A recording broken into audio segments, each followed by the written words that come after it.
स्नान, दान और समृद्धि के पर्व पौष पूर्णिमा की आप सभी भक्तों को हार्दिक शुभकामनाएं। लक्ष्मी नारायण श्री विष्णु जी और उमापति शिव शंकर भगवान की कृपा से आप सदा सुखी, निरोगी, ऐश्वर्यशाली रहें।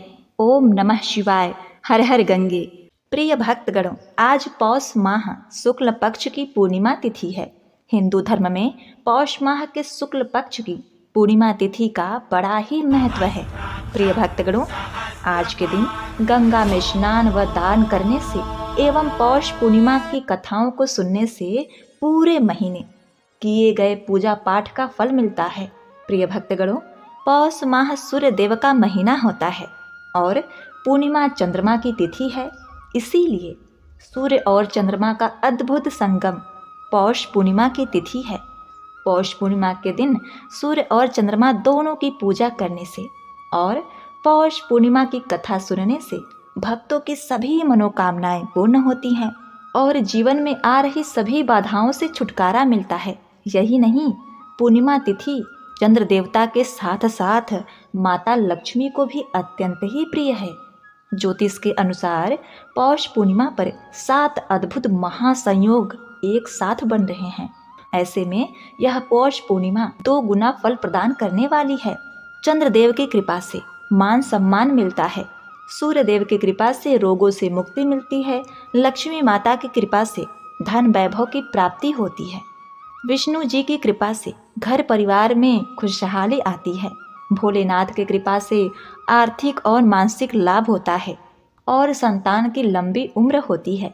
तो प्रिय भक्तगणों, आज मैं सुना रही हूँ सभी सुखों को देने वाली पौष पूर्णिमा की संपूर्ण व्रत कथा, जिसे आप सभी भक्तगण बड़ी श्रद्धा और प्रसन्न चित मन से श्रवण करें और कमेंट में जय भोलेनाथ, जय श्री कृष्ण का जयकारा अवश्य ही लगा दें। पौष पूर्णिमा व्रत कथा के अनुसार एक बार यशोदा मैया ने श्री कृष्ण भगवान से कहा कि हे कृष्णा, तुम तो पूरे संसार के पालन करता हो, आज तुम मुझे कोई ऐसा व्रत बताओ जिसे करने से किसी भी स्त्री को विधवा होने का भय न रहे तथा इससे मनुष्य की सभी मनोकामनाएं पूर्ण हो। श्री कृष्ण बोलते हैं, माता, आपने बहुत ही सुंदर प्रश्न पूछा है। मैं आपको इसके बारे में विस्तार पूर्वक बताता हूँ। सौभाग्य प्राप्ति के लिए महिलाओं को 32 पूर्णमासियों का व्रत करना चाहिए। इससे उसकी सभी मनोकामनाएं पूर्ण होती हैं और उन्हें सौभाग्यवती होने का आशीष मिलता है। अब मैं आपको इससे जुड़ी हुई कथा सुनाता हूँ। हे माता, इस भूमंडल पर एक अत्यंत प्रसिद्ध राजा चंद्रहास थे। चंद्रहास से पालित अनेक प्रकार के रत्नों से परिपूर्ण कातिका नाम की एक नगरी थी। वहाँ पर धनेश्वर नाम का एक ब्राह्मण था और उसकी स्त्री अति सुशीला रूपवती थी। दोनों ही उस नगरी में बड़े प्रेम के साथ रहते थे। घर में धन्य धान आदि की कोई कमी नहीं थी, लेकिन उनको एक बहुत बड़ा दुख था कि उनकी कोई संतान नहीं थी। इस कष्ट से वह अत्यंत दुखी रहते थे। एक दिन की बात है, एक बड़ा तपस्वी योगी उस नगरी में आया। वह योगी उस ब्राह्मण के घर को छोड़कर अन्य सभी घरों से भिक्षा लाकर भोजन किया करता था, लेकिन रूपवती से वह भिक्षा नहीं लिया करता था। एक समय वह किसी अन्य घर से भिक्षा लेकर गंगा के किनारे जाकर भिक्षा अन्न को प्रेम पूर्वक खा रहा था। तभी धनेश्वर ने योगी को देखा और अपनी भिक्षा के अनादर से दुखी होकर योगी से बोला, महात्मन, आप सब घरों में भिक्षा लेते हैं, परंतु मेरे घर की भिक्षा कभी भी नहीं लेते, इसका क्या कारण है? योगी ने कहा कि निसंतान के घर की भिक्षा पतितों के अन्न के तुल्य होती है और जो पतितों का अन्न खाता है वह भी पतित ही हो जाता है। चूँकि तुम निसंतान हो, अतः पतित हो जाने के भय से मैं तुम्हारे घर की भिक्षा नहीं लेता हूँ। धनेश्वर यह बात सुनकर अपने मन में बहुत दुखी हुआ और हाथ जोड़कर योगी के पैरों पर गिर पड़ा तथा आदर भाव से कहने लगा, हे महाराज, यदि ऐसा ही है तो आप मुझको पुत्र प्राप्ति का उपाय बताइए। आप सर्वज्ञ हैं, मुझ पर अवश्य ही कृपा कीजिए। धन की मेरे घर में कोई कमी नहीं है, परंतु मैं पुत्र न होने के कारण अत्यंत ही दुखी हूँ। आप मेरे इस कारण का हरण करें, आप सामर्थ्यवान हैं। यह सुनकर योगी कहते हैं, हे ब्राह्मण, तुम चंडी देवी की आराधना करो। अब क्या था, घर आकर उसने अपनी स्त्री से सब वृत्तांत कहा और स्वयं तप के निमित्त वन में चला गया। वन में जाकर उसने चंडी देवी की उपासना की और उपवास किया। चंडी देवी ने 16वें दिन उसको स्वप्न में दर्शन दिया और कहा, हे धनेश्वर, तुझे पुत्र होगा, परंतु वह 16 वर्ष की आयु में ही मृत्यु को प्राप्त हो जाएगा। यदि तुम दोनों पति पत्नी 32 पूर्णमासियों का व्रत करो, 32 पूर्णमासियों का व्रत विधि पूर्वक करोगे तो वह दीर्घ आयु होगा। जितनी तुम्हारी सामर्थ्य हो उतने आटे के दिए बनाकर शिव जी का पूजन करना और पूर्णमासी का व्रत करना। प्रातः काल होने पर इस स्थान के समीप ही तुम्हें एक आम का वृक्ष दिखाई देगा। उस पर चढ़कर एक फल तोड़कर शीघ्र अपने घर ले जाना और अपनी स्त्री से सब वृत्तांत कहना। जब वह श्री शंकर जी का ध्यान करके उस फल को खा ले, तब वह भगवान शंकर की कृपा से गर्भवती हो जाएगी। वह ब्राह्मण प्रातः काल उठा तो उसने उस स्थान के पास ही एक आम का वृक्ष देखा जिस पर एक आम का फल लगा हुआ था। उस ब्राह्मण ने उस आम के वृक्ष पर चढ़कर उस फल को तोड़ने का प्रयास किया, परंतु कई बार प्रयत्न करने पर भी वह वृक्ष पर न चढ़ पाया। तब उस ब्राह्मण को बहुत चिंता हुई और वह विघ्न विनाशक श्री गणेश जी का वंदना करने लगा और बोला, हे दयानिधे, आपने भक्तों के विघ्नों का नाश करके उनके मंगल कार्य को करने वाले, दुष्टों का नाश करने वाले, रिद्धि सिद्धि को देने वाले, आप मुझ पर कृपा करके इतना बल दें कि मैं अपने मनोरथ को पूर्ण कर सकूं। इस बार श्री गणेश जी की प्रार्थना करने पर उनकी कृपा से धनेश्वर वृक्ष पर चढ़ गया और उसने एक अति सुंदर आम का फल देखा। उसने विचार किया कि जो वरदान से फल मिला था वह यह है और कोई फल दिखाई तो नहीं देता। उस धनेश्वर ब्राह्मण ने जल्दी से उस फल को तोड़कर अपनी पत्नी को लाकर दिया और उसकी स्त्री ने अपने पति के कहे अनुसार उस फल को खा लिया। इसके पश्चात वह गर्भवती हो गई। देवी जी की असीम कृपा से उसे एक अत्यंत ही सुंदर पुत्र की प्राप्ति हुई, जिसका नाम उसने देवी दास रखा। माता पिता के हर्ष और शोक के साथ वह बालक शुक्ल पक्ष के चंद्रमा की भांति बढ़ने लगा। भवानी की कृपा से वह बालक बहुत ही सुंदर, सुशील और पढ़ने में बहुत ही निपुण हो गया। चंडी देवी की आज्ञा के अनुसार उसके पिता ने 32 पूर्णमासी का व्रत रखना आरंभ कर दिया, जिससे उसका पुत्र दीर्घ आयु हो जाए। 16वां वर्ष लगते ही देवीदास के माता पिता को बड़ी चिंता हो गई कि कहीं उसके पुत्र की इस वर्ष मृत्यु न हो जाए। इसीलिए उन्होंने अपने मन में विचार किया कि यदि यह घटना उनके सामने हो गई तो वे कैसे सहन कर सकेंगे।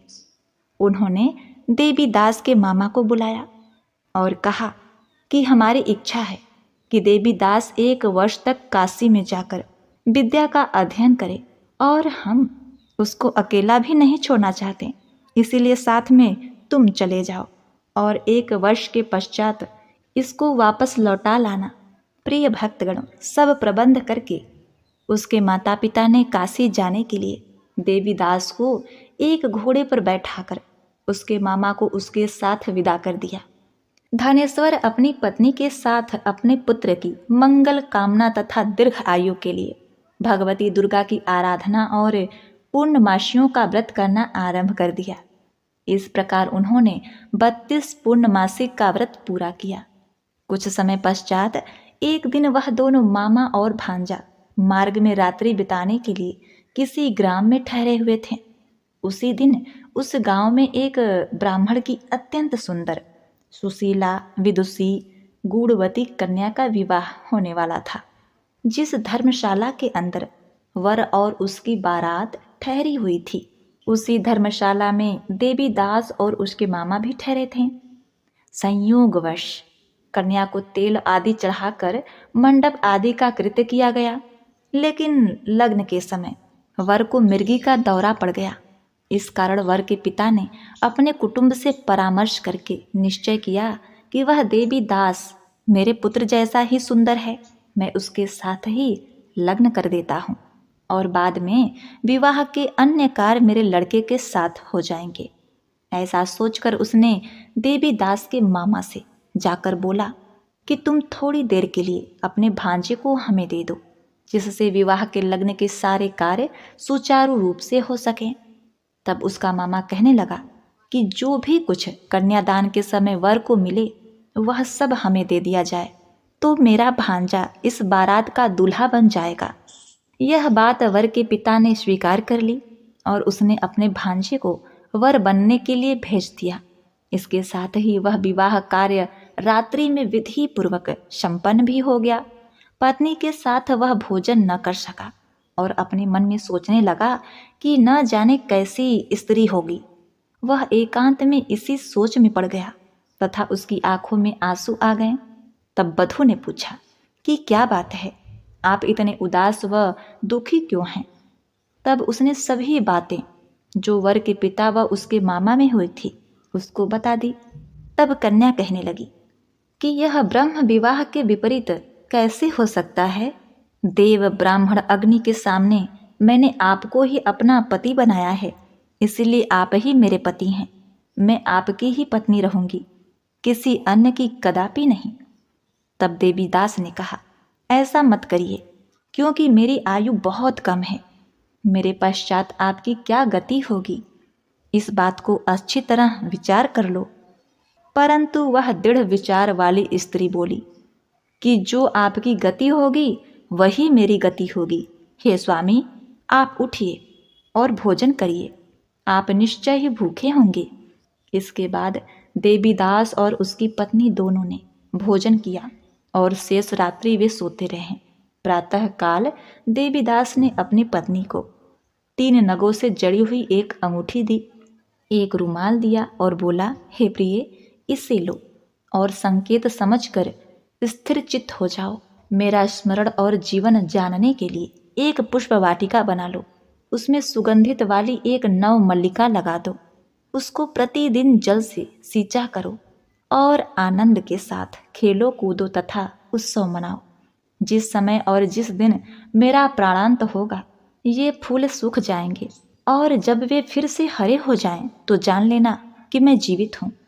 प्रिय भक्तों, यह समझाकर वह वहाँ से चला गया।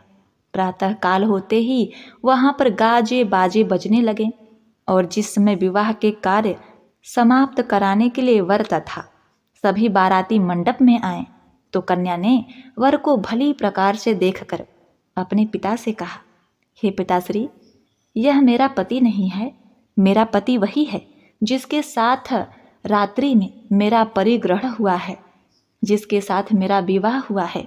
यदि यह वही है तो बताइए कि मैंने इसको क्या दिया। मधुपर्क और कन्यादान के समय जो मैंने भूषण आदि दिए थे उन्हें दिखाए तथा रात में मैंने क्या गुप्त बातें कहीं वह सब सुनाइए। पिता ने उसके कहे अनुसार वर को बुलाया।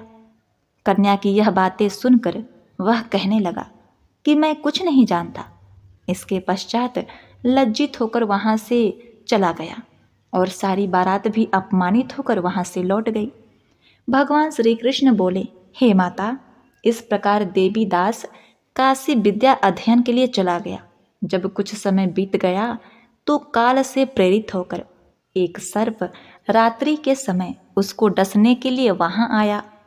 उस विषधर के प्रभाव से उसके शयन का स्थान चारों ओर से विष से विषैला हो गया, परंतु व्रत के प्रभाव से उसको काट नहीं पाया, क्योंकि पहले ही उसकी माता ने 32 पूर्णमासी का व्रत किया था। इसके बाद मध्याह्न के समय स्वयं काल वहां आया और उसके शरीर से उसके प्राणों को निकालने का प्रयत्न करने लगा, जिससे वह मूर्छित होकर पृथ्वी पर गिर पड़ा। भगवान की कृपा से उसी समय पार्वती जी के साथ भगवान शंकर वहां आ गए उसको मूर्छित दशा में देखकर पार्वती जी ने भगवान शंकर से प्रार्थना की, हे प्रभु, इस बालक की माता ने पहले 32 पूर्णमासी का व्रत किया था। इसके प्रभाव से हे भगवान, आप इसको प्राण दान दीजिए। भवानी के कहने पर भक्त वत्सल भगवान शिव ने उसको प्राण दान दे दिया। इस व्रत के प्रभाव से काल को भी पीछे हटना पड़ा और देवीदास स्वस्थ होकर बैठ गया। उधर उसकी स्त्री उसके काल की प्रतीक्षा किया करती थी। जब उसने देखा कि उस पुष्प वाटिका में पत्र पुष्प कुछ भी नहीं रहे तो उसको अत्यंत ही आश्चर्य हुआ, और जब वह जैसे ही हरी भरी हो गई तो वह जान गई कि उसके पति जीवित हो गए हैं। यह देखकर वह बहुत ही प्रसन्न हुई और प्रसन्न मन से अपने पिता से कहने लगी कि हे पिताजी, मेरे पति जीवित हैं, आप उनको ढूंढना आरंभ करें। प्रिय भक्तगणों, जब 16वां वर्ष व्यतीत हो गया तो देवीदास भी अपने मामा के साथ काशी से चल दिया। इधर उसके ससुर उसे ढूंढने के लिए अपने घर से जाने ही वाले थे कि दोनों मामा भांजा वहां आ गए। देवीदास को आता देखकर उसका ससुर बड़ी प्रसन्नता के साथ अपने घर ले आया। उसी समय नगर के निवासी भी वहां इकट्ठे हो गए और सबने निश्चय किया कि अवश्य ही इसी बालक के साथ इस कन्या का विवाह हुआ था। प्रिय भक्तों, उस बालक को जब कन्या ने देखा तो पहचान लिया और कहा, यह तो वही है जो संकेत करके गया था। तदुपरांत सभी कहने लगे कि भला हुआ यह आ गया, और सब नगरवासी ने आनंद मनाया। श्री कृष्ण जी कहते हैं कि इस प्रकार धनेश्वर 32 पूर्णमासियों के व्रत के प्रभाव से पुत्रवान हो गया। जो भी स्त्रियां इस व्रत को करती हैं वे जन्म जन्मांतर में वैधव्य का दुख नहीं भोगती और सदैव सौभाग्यवती रहती हैं। यह मेरा वचन है, इसमें कोई संदेह नहीं। यह व्रत पुत्र पौत्र को देने वाला तथा संपूर्ण मनोकामनाओं को पूर्ण करने वाला है। 32 पूर्णमासियों के व्रत करने से व्रती की सब इच्छाएं भगवान शिव जी पूर्ण करते हैं। हे भोलेनाथ, हे माता पार्वती, जैसे आपने देवीदास को जीवित किया, उसे जीवन दान दिया, लंबी उम्र का वरदान दिया, वैसे ही आप अपने सभी भक्तों का कल्याण करना, उन्हें लंबी उम्र का वरदान देना, सुहागिनों का सुहाग अटल रखना। जय श्री हरि, ओम नमः शिवाय। प्रिय भक्तगणों, अब आप श्रवण करेंगे। यमुना किनारे एक राज्य में एक राजा राज्य किया करता था। राजा के परिवार में उनकी पत्नी और एक छोटी सी बेटी थी जिसका नाम पूर्णिमा था। पूर्णिमा चाँद के समान सुंदर थी। राजा और रानी अपनी बेटी को पाकर बहुत ही प्रसन्न थे। बड़ी ही प्रसन्नता के साथ राजा और रानी का समय बीत रहा था। लेकिन कहते हैं ना कि जब कुछ सही चलता है तो कुछ न कुछ ऐसा हो जाता है जिसकी हम कभी कल्पना भी नहीं कर सकते। यही राजा के साथ हुआ। राजा की पत्नी जो थी वह बीमार हो गई और उसने बिस्तर पकड़ लिया। वह उठ भी नहीं पा रही थी। राजा की बेटी भी लगभग 6-7 महीने की हो चुकी थी। इधर राजा की पत्नी ने बिस्तर पकड़ लिया, उधर राजा बेचारा बड़ी दुखी रहने लगा। उसने रानी का बहुत ही इलाज करवाया, दूर दूर से वैद्य बुलाया, लेकिन रानी पर उस उपचार और इलाज का कोई भी प्रभाव न पड़ा। ऐसे करते करते एक दिन रानी का स्वर्गवास हो गया। राजा पर दुखों का पहाड़ टूट पड़ा। अब राजा बहुत ही दुखी था। एक तो उनकी 6 महीने की बेटी थी। राजा के मंत्री और रिश्तेदार समझाने लगे कि हे महाराज, आपको दूसरा विवाह कर लेना चाहिए, क्योंकि आपकी बेटी बहुत छोटी है, उसे भी माँ की ज़रूरत है। आप उसे माँ का प्रेम नहीं दे पाएंगे, ना ही माँ की तरह उसकी देखभाल कर पाएंगे, क्योंकि यह बेटी है और उसके लिए माँ जरूरी है। पहले तो राजा टाल मटोल कर रहे थे, फिर बाद में मान गए। राजा का दूसरा विवाह हुआ। दूसरी रानी बहुत ही सुंदर थी, जिसका नाम रूपा था। वह पूर्णिमा को बहुत ही प्रेम करती थी, लेकिन कहते हैं ना कि सौतेली माँ तो सौतेली ही होती है। अब जब वह रानी खुद गर्भवती हुई, तब तक तो पूर्णिमा को बहुत ही अच्छे से प्रेम करती थी, उसका ख्याल रखती थी। यह सब सोचकर राजा भी प्रसन्न होता था कि चलो, मैं वैसे ही डर रहा था कि सौतेली माँ कैसी आएगी, लेकिन वह रानी बहुत ही अच्छी है, मेरी पुत्री का ख्याल रखती है। अब यह सोचकर राजा निश्चिंत हो गए। अब 9वें महीने में रानी रूपा ने एक लड़की को जन्म दिया जो बहुत ही कुरूप थी, जिसका नाम अमावस्या रखा गया, क्योंकि वह अमावस्या के दिन ही पैदा हुई थी।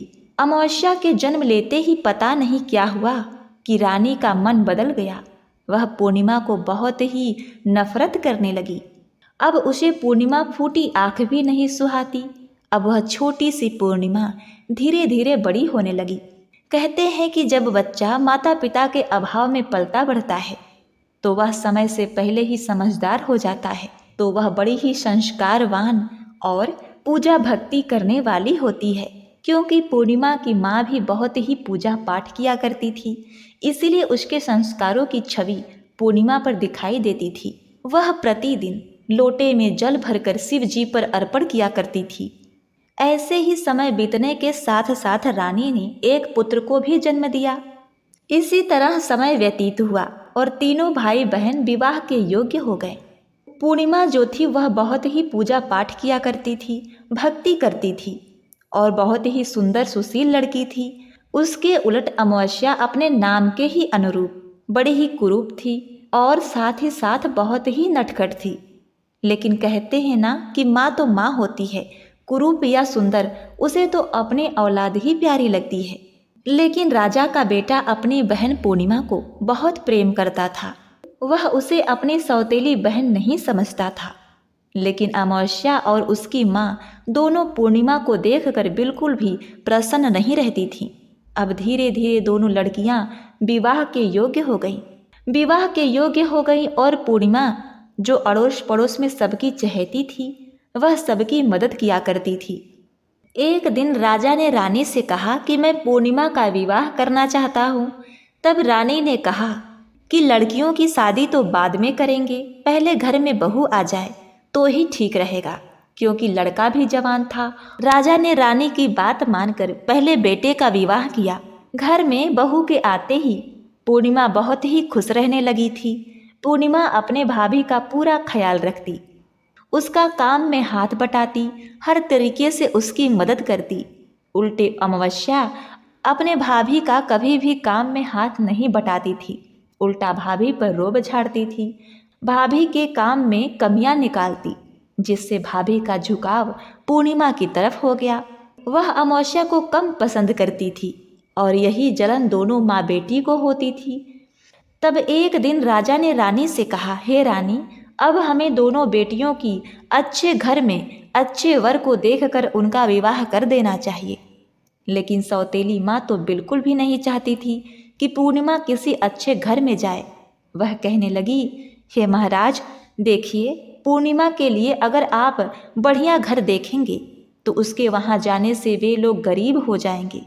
ये तो अपशगुनी है।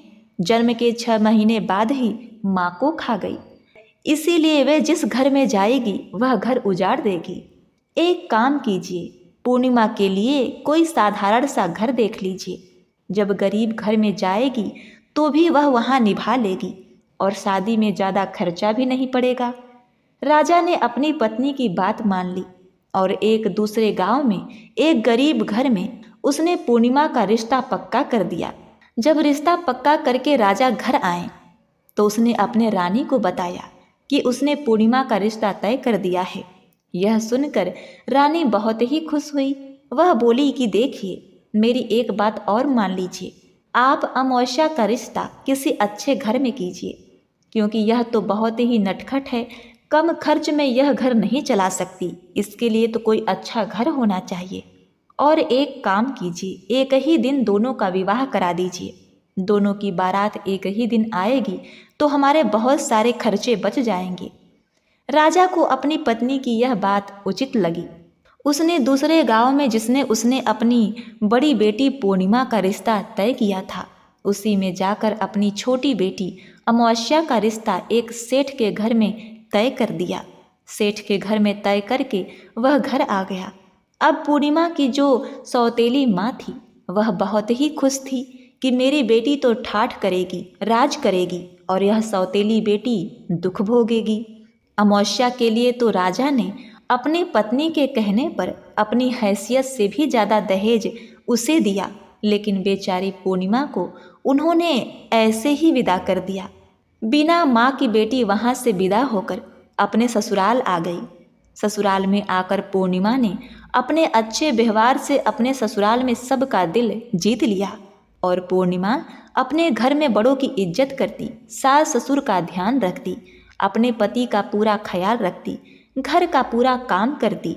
गरीब होने के बावजूद उसके घर में सुख शांति थी।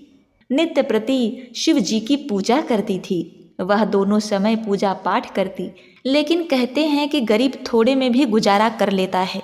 उधर जो अमावस्या थी वह सेठ के घर में ब्याही गई थी। उसके तो ठाठ ही अलग थे।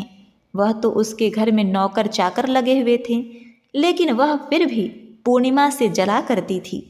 एक दिन अमावस्या ने अपने घर पर कीर्तन रखा और सब गांव के लोगों को बुलावा दिया, लेकिन पूर्णिमा को उसने नहीं बुलाया। पूर्णिमा की पड़ोसन उस कीर्तन में जाने लगी तो वह पूर्णिमा से बोली, पूर्णिमा बहन तुम भी चलो, तुम्हारी बहन के यहाँ कीर्तन है। तो पूर्णिमा बोली, मेरी बहन ने तो मुझे बुलाया ही नहीं, तो मैं बिना बुलाए मैं उसके कीर्तन में कैसे जा सकती हूँ। पड़ोसन कहने लगी, देखो बहन, कीर्तन में जाने के लिए बुलावे की जरूरत नहीं होती। वहाँ तो पूजा पाठ होता है, भगवान को याद किया जाता है, भगवान की पूजा अर्चना की जाती है, भजन कीर्तन होता है। जितने ज़्यादा से ज़्यादा लोग उसमें शामिल होते हैं उतना ही पुण्य प्राप्त होता है। अपने पड़ोसन की इस तरह की धार्मिक विचारधारा देखकर पूर्णिमा तैयार हो गई और अपने पड़ोसन के साथ चली गई। जब वह अपनी बहन के घर पहुंची तो पूर्णिमा को देखते ही उसकी बहन अमावस्या उस पर गुस्सा हो गई और कहने लगी, मैंने तुम्हें बुलाया नहीं, फिर भी तू मेरे घर चली आई। तो वह कहने लगी, मैं तो पूजा पाठ की वजह से तुम्हारे घर आई हूँ। तब अमावस्या ने कहा, तो अच्छा ठीक है, अगर तुम मेरे घर आई हो तो चुपचाप एक कोने में बैठ जाओ, किसी से कुछ मत कहना कि तुम मेरी बहन हो। वह बेचारी चुपचाप एक कोने में बैठ गई। भजन कीर्तन हुआ, क्योंकि पूर्णिमा तो धार्मिक विचारों वाली थी, भगवान को बहुत मानती थी, भोलेनाथ की पुजारन थी, तो वह भगवान की भक्ति में खो गई, भगवान की भजन कीर्तन करने लगी। लेकिन जब पूजा समाप्त हुई तो प्रसाद का वितरण हुआ। अमावस्या ने सबको प्रसाद दिया, लेकिन अपनी बहन पूर्णिमा को उसने प्रसाद नहीं दिया और उसका बहुत अपमान किया। कहने लगी कि बिन बुलाए आ गई, बिना बुलाए कौन आता है। तुम इतनी ढीठ हो कि हमने तुम्हें बुलाया ही नहीं और तुम मेरे घर दौड़ी दौड़ी चली आई। बेचारी पूर्णिमा अपमान का घूंट पीकर अपने घर चली आई, लेकिन आज उसको अपनी छोटी बहन अमावस्या की बातें सूल की तरह चुभ रही थी। वह घर आकर खूब रोई। उसने खाना बनाया, अपने बच्चों और पति सास ससुर को खिलाया। उसका मन आज बहुत दुखी था, क्योंकि वह तो भगवान की सच्ची हृदय से पूजा करती थी और भगवान की पूजा के वजह से ही वह उसके घर गई थी। उसे क्या पता था कि आज उसे जहर का घूंट पीना पड़ेगा। तब वह अपने पति से बोली कि देखिए, आज मेरा मन बड़ा ही विचलित है, आज मैं अपने मायके जाना चाहती हूँ। आप बच्चों की देखभाल कर लेना, मैं कल सुबह तक जल्दी वापस आ जाऊंगी। खाना बनाकर वह बच्चों को खिला पिलाकर अपने सास ससुर और पति से आज्ञा लेकर पूर्णिमा अपने मायके की तरफ चल दी, क्योंकि जो उसकी भाभी थी वह पूर्णिमा की बहुत ही मदद किया करती थी, उसे बहुत ही पसंद करती थी। जब भी पूर्णिमा दुखी होती थी अपनी भाभी से मिलकर उसको बहुत ही तसल्ली मिलती थी। उसकी भाभी भी उसका पूरा सहयोग करती थी। पैदल ही जंगल के रास्ते जाने लगी। तभी उसने देखा कि एक बूढ़ी औरत एक चबूतरे पर बैठी थी। वह काफ़ी बूढ़ी थी, सिर के बाल सफ़ेद हो गए थे और उसके पास एक तुलसी जी का गमला था। वह औरत उससे कहने लगी, अरे बेटी, मैं बहुत बूढ़ी हूँ, मैं बहुत लाचार हूँ, क्या तुम मेरे बाल खुल गए हैं, इसको थोड़ा संवार दोगी? इससे मुझे बड़ी गर्मी लग रही है। उन्हें देखकर पूर्णिमा को दया आ गई। उसने उस बूढ़ी अम्मा के बालों में तेल लगाकर मालिश करके अच्छे से उनके बालों को बांध दिया। बूढ़ी अम्मा कहने लगी, बेटी, मेरा यह जो चबूतरा है जिसमें तुलसी जी का गमला है वह बड़ा ही गंदा हो गया है तथा तुलसी की क्यारी भी सूख गई है। अगर बेटी तुम चाहो तो थोड़ी सी साफ सफाई करके तुलसी के विड़ले में पानी डाल दो। पूर्णिमा जो थी वह हृदय की बहुत ही अच्छी थी। उसने तो उनका सारा काम कर दिया और बोली, माँ जी अब आज्ञा दो, मैं अपने मायके जा रही हूँ। बूढ़ी माई उसे आशीर्वाद देने लगी और इस तरह खुशी खुशी वह आगे चलने लगी। तो उसने देखा कि आगे एक बूढ़े बाबा बैठे हुए थे जो कि भगवान शिव शंकर थे। उनकी बहुत ही लंबे दाढ़ी बढ़ी हुई थी, जटाजूट धारी थी, बहुत ही मैले कुचैले थे और उनको कोढ़ हुआ था। पूर्णिमा को आते हुए देखकर भगवान भोलेनाथ ने उसकी परीक्षा ली और बोले, बिटिया हम बहुत प्यासे हैं, हमें पानी पिलाओगी? यह देखकर पूर्णिमा ने उन्हें पानी पिलाया। वे कहने लगे, बेटी हमारे पाँव में इतना जख्म हो गया है, इन पर मक्खियाँ भिनभिना रही हैं, हम इससे परेशान हैं, इतने बूढ़े हो गए हैं कि इसकी देखभाल नहीं कर सकते। पूर्णिमा को बूढ़े बाबा को देखकर दया आ गई। उसने वहाँ से स्वच्छ पानी निकाला, बाबा के जख्मों को साफ करके अपना आंचल फाड़ करके उन पर पट्टियाँ बांधी और बाबा से खुशी खुशी उसने आशीर्वाद लिया और आगे चलने लगी। आगे पार्वती मैया एक मंदिर के पास बूढ़ी औरत के भेष में बैठी हुई थी। वह कहने लगी कि हे बिटिया, मैं बहुत ही बूढ़ी हूँ और इस मंदिर की अब मुझे साफ सफाई नहीं होती। देखो मंदिर में कितनी गंदगी फैली है, अगर तुम चाहो तो इस मंदिर की सफाई कर सकती हो। पूर्णिमा ने उस बूढ़ी माई के कहने से पूरी मंदिर की सफाई कर दी, झाड़ू पोछा किया, बूढ़ी मैया के भी हाथ पांव दबाए, उन्हें भी पानी पिलाया और खुशी खुशी आगे चल दी। अब उसके गांव पहुंचने के रास्ते में गंगा नदी पड़ती थी। वहां भी उसे एक बूढ़ी माई मिली जो कि गंगा मैया थी। गंगा मैया वहां बैठी हुई थी। गंगा मैया उससे बोली, हे बिटिया देखना मेरे सिर में बहुत जुएं पड़ गए हैं, देखो मुझसे साफ सफाई नहीं होती, इधर मेरे घाट के चारों तरफ देखो, यहाँ मैं रहती हूँ कितनी गंदगी हो गई है, मेरे से अब यह सब कुछ नहीं होता। पूर्णिमा ने गंगा मैया के सिर को साफ कर दिया, उनके जुएं निकाल दिए और फिर घाट के पास आसपास की गंदगी जो फैली थी उसे साफ कर दी। गंगा मैया ने उससे पूछा, बेटी तुम कहाँ जा रही हो? तो उसने अपनी पूरी बात बताई और बोली, माँ मैं अपने भाभी से मिलने जा रही हूँ। तो वहाँ पर एक नाव थी। गंगा मैया ने कहा, बेटी इस नाव से तुम चली जाओ, यह नाव मेरी है। यह सुनकर वह नाव पर बैठ गई और नाव से नदी पार करके अपने भाभी से मिलने आ गई। लेकिन उसने अपने और अमावस्या के बारे में कोई भी बात अपने भाभी को नहीं बताई कि कैसे अमावस्या ने उसका अपमान किया है। वह अपने भाई भाभी और भतीजों से मिली, अपनी माँ तथा पिताजी से मिली, लेकिन सौतेली माँ उसे देखते ही चिढ़ गई और उसे खरी खोटी सुनाने लगी कि रह रहकर जब मन तब तुम यहाँ चली आती हो, मुंह उठाकर चली आती हो, शर्म भी नहीं आती। यह सुनकर भाभी बोली, माँ जी कोई बात नहीं, बेटी तो अपने मायके ही आती हैं, यह हमारे पास नहीं आएंगी तो कहाँ जाएगी। अब पूर्णिमा ने अपने भाभी का सारा काम करवाया।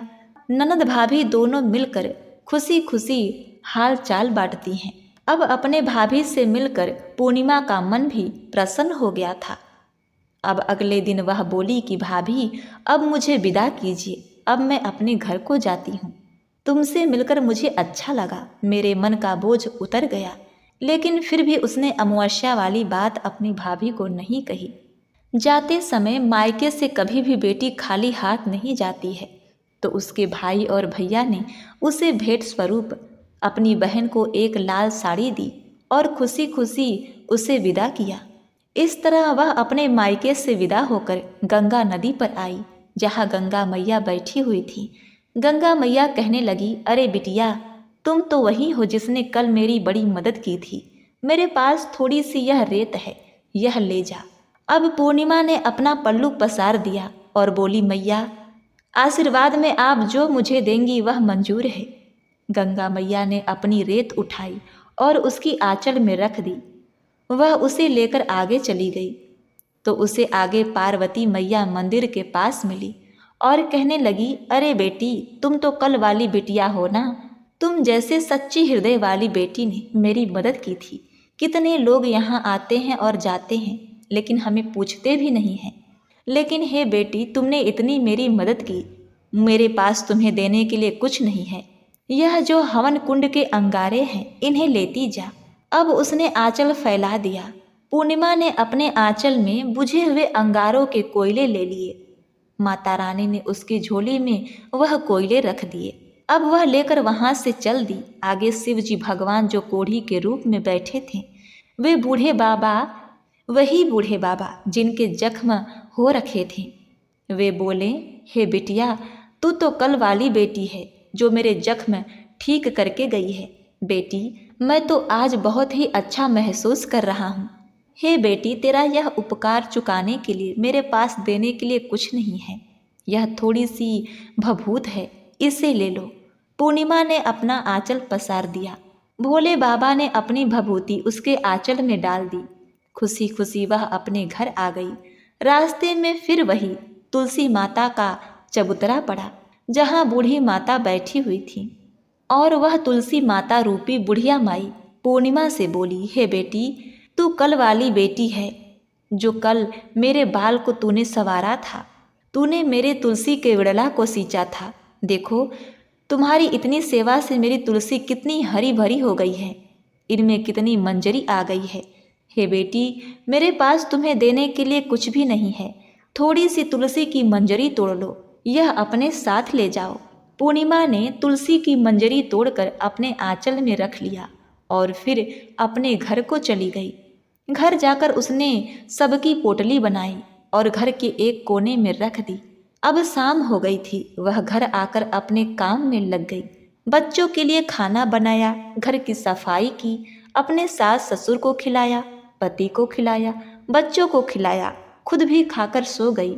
सुबह जब पूर्णिमा उठी तो क्या देखती है, तो उसके घर के हर एक कोने में हीरे मोती जगमगा रहे थे। कीमती आभूषणों से पूरा घर भरा हुआ था। उसका पति बोला, अरे पूर्णिमा, यह सब क्या है? तुम तो कल मायके गई थी, क्या तुमने कहीं से चोरी की या डाका डाली? क्या बात है? पूर्णिमा कहने लगी, हे स्वामी, मैंने कल चोरी नहीं की, ना तो डाका डाली। यह सब तो भगवान ने खुश होकर मुझे दिया है। इस प्रकार पूर्णिमा ने अपने पति को वह सब बात बताई। अपने पत्नी की यह बात सुनकर उसका पति भी बड़ा प्रसन्न हुआ। पूर्णिमा की बात सुनकर उसके पति ने हाथ जोड़ लिया और कहा कि हे पूर्णिमा, तू तो साक्षात भगवान के दर्शन करके आई है। पूर्णिमा, तू सच्चे हृदय की सच्ची महिला है। सबके दुख में दुखी होती है, सबके सुख में प्रसन्न होती है। भगवान ने तुझे प्रसन्न होकर तेरे दुखों का अंत किया है। अब तो पूर्णिमा के तो दिन ही बदल गए। अब पूर्णिमा के घर ठाट बाट हो गए। उसका घर बड़े बड़े सेठ साहूकारों के समान हो गया। उसके घर में गाड़ी घोड़े, नौकर चाकर सब कुछ हो गए। अब तो पूर्णिमा की पूरे गांव में वाहवाही होने लगी।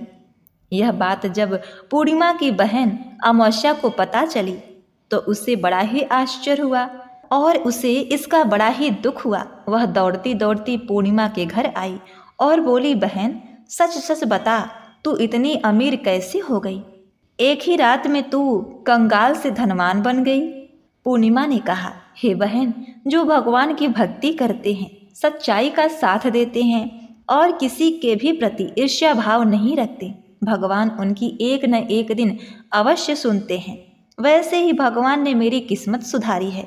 अपनी सारी घटना जो उसके मायके से लेकर घर तक सब कुछ घटित हुई, उसने अपनी बहन को बता दी कि किस तरह से उसके घर में धन का ढेर लग गया। उसकी कहानी सुनकर अमावस्या ने कहा, तो ठीक है, मैं भी अपने मायके जाऊंगी। तू भी मेरा अपमान कर, मुझे भला बुरा कहे। ऐसा सुनने के बाद पूर्णिमा ने कहा, हे बहन, मैं कौन होती हूँ तुम्हारा अपमान करने वाली, तुम्हें भला बुरा कहने वाली? मैंने तो शुरू से लेके अब तक तुम्हारा सम्मान ही किया है। मुझसे तो ये ना होगा कि मैं तेरा अपमान करूं। यह सुनने के बाद अमावस्या अपने घर गई और अपने पति से बोली, आप मुझे मारिए, आप मुझे पीटिए, मुझे मायके जाना है, मुझे वहाँ से धन लाना है। उसके पति ने कहा, तू तो बावली हो गई है। क्या इस तरह व्यवहार करने से किसी को धन प्राप्त होता है? अपने पास तो पहले से ही धन के अंबार लगे हुए हैं। तू दूसरे का सुख देखकर अपने आप क्यों दुखी होती है?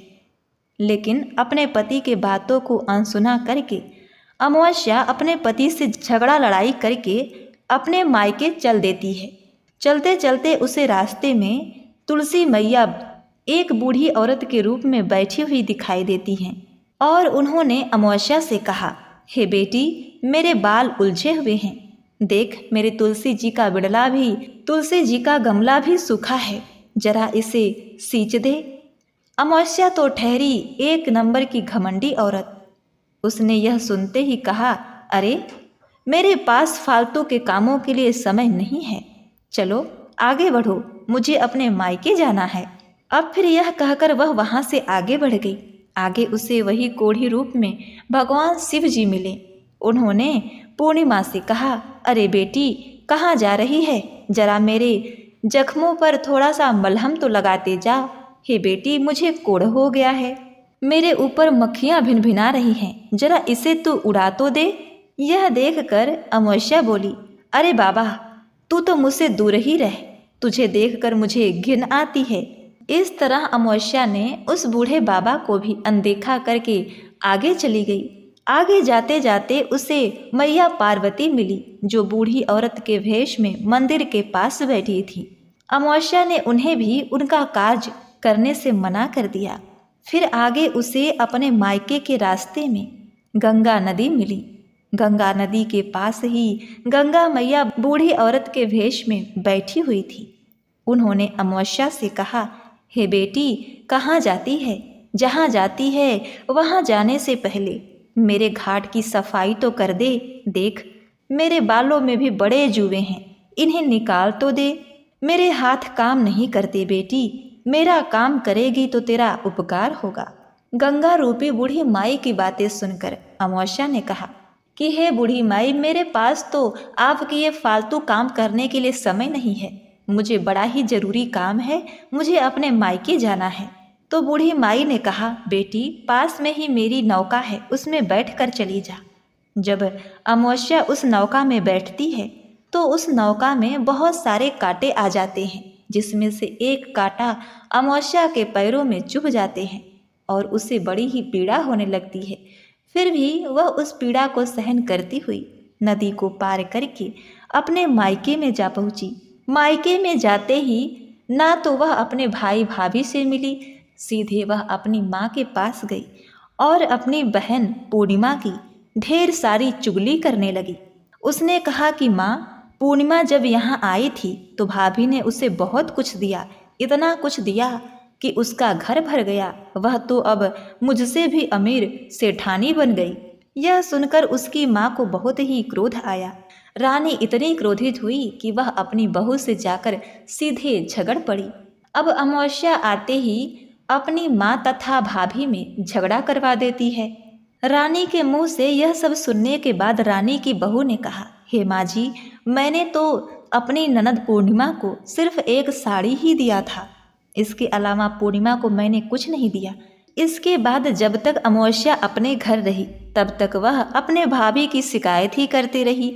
उसने एक काम नहीं किया और बैठे बैठे परोसे हुए खाने को खाया और इस तरह रात व्यतीत हुई। जब सुबह हुआ, अपने घर जाने लगी तो अपने भाभी से बोली कि भाभी, आपने पूर्णिमा को साड़ी दिया था, मुझे भी साड़ी दे दो। तो उसकी भाभी ने कहा, दीदी, आपके लायक हमारे पास साड़ी नहीं है, अगर तुम मांगती हो तो तुम अपने घर चली जाओ, तुम्हारा उपहार तुम्हारे घर पहुंच जाएगा। वह अपने माँ पिता से विदा लेकर वहाँ से रवाना हुई। नदी किनारे आकर नाव में बैठकर दूसरे किनारे पहुँची। वहाँ गंगा मैया बूढ़ी माँ के रूप में बैठी हुई थी। तब वह वहाँ जाने के बाद बूढ़ी महिला से बोली, हे माँ, आपने पूर्णिमा को उपहार दिया था, मुझे भी दीजिए। तो बूढ़ी माँ ने कहा कि तुम घर जाओ, तुम्हारे घर जाते ही वह उपहार तुम्हारे घर पहुँच जाएगा।